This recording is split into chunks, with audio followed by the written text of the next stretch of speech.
Another quick video for Volkswagen Mark 4. So replacing the ABS sensor.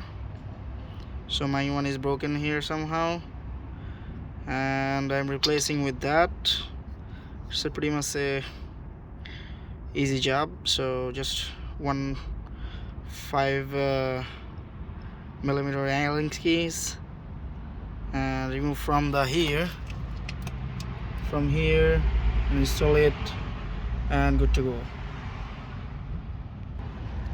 So I'm going like that, and then a little bit like that, wiggling, and it installs. It looks like the disc is targeted here, like that, and use the bolts, tighten down the bolt.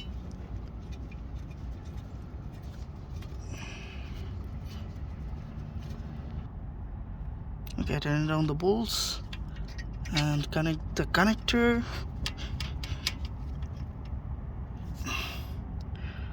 That's it, we're done.